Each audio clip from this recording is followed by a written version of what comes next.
Au nom du Père et du Fils et du Saint-Esprit. Amen. Le Seigneur soit avec vous. Seigneur Dieu, tu as confié la charge de conduire ton Église au pape Saint Paul VI, qui fut un ardent apôtre de l'Évangile de ton Fils. À nous qui accueillons la lumière de ses enseignements, donne-nous, t'en prions, la force de travailler avec toi pour développer dans le monde la civilisation de l'amour. Par Jésus-Christ, ton Fils, notre Seigneur et notre Dieu, qui règne avec toi et le Saint-Esprit, maintenant et pour les siècles des siècles. Amen. Je rendrai gloire à celui qui me donne la sagesse. J'ai résolu de la mettre en pratique ardemment, j'ai désiré le bien, et jamais je n'aurai à le regretter. Avec elle, dès le commencement, j'ai trouvé l'intelligence. C'est pourquoi je ne serai jamais abandonné. Parole du Seigneur. Nous rendons grâce. Ils lui demandaient: par quelle autorité fais-tu cela? Jésus leur dit: je vais vous poser une seule question, répondez-moi, et je vous dirai par quelle autorité je fais cela.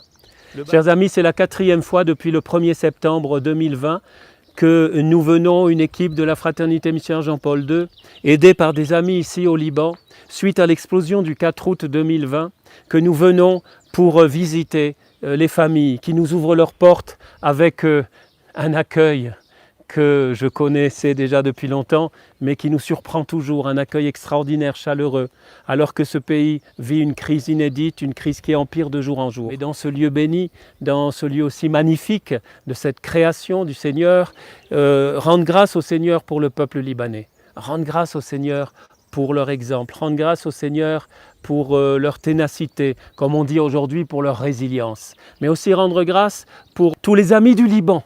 Et pas qu'en France, bien sûr, il y a une amitié franco-libanaise particulièrement forte, mais je sais que beaucoup d'autres qui m'écoutent peut-être en direct ou en différé et qui sont d'autres pays portent à cœur ce cher Liban. Pas simplement pour sa beauté, j'allais dire même pas simplement pour son accueil extraordinaire, mais aussi parce que c'est le dernier rempart des chrétiens libres en Orient. Cette forêt est appelée les cèdres du Seigneur. Vous savez, c'est encore, là encore, nous voyons comment nos frères et sœurs du Liban sont un exemple pour nous et nous encouragent à rester fidèles au Seigneur. Et en même temps, prions les uns pour les autres pour que nous nous réveillons. Peut-être que pendant cette messe aussi, alors que nous fêtons le pape Paul VI, qui a notamment encouragé le renouveau, ce qu'on a appelé le pentecôtisme catholique, qu'on a appelé ensuite le renouveau dans l'esprit ou le renouveau charismatique, ce mouvement, cette église en mouvement, comme disait le cardinal Suenens, et le pape Paul VI disait c'est une chance pour l'église.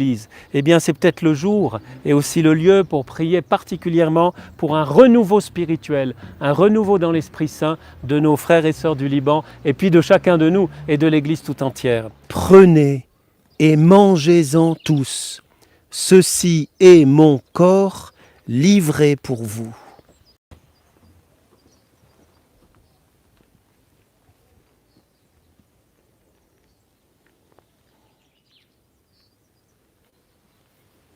Le sang de l'alliance nouvelle et éternelle qui sera versé pour vous et pour la multitude en rémission des péchés. Vous ferez cela en mémoire de moi.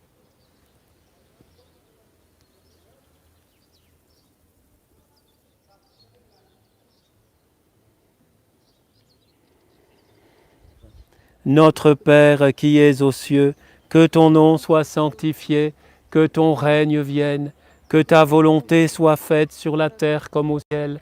Donne-nous aujourd'hui notre pain de ce jour.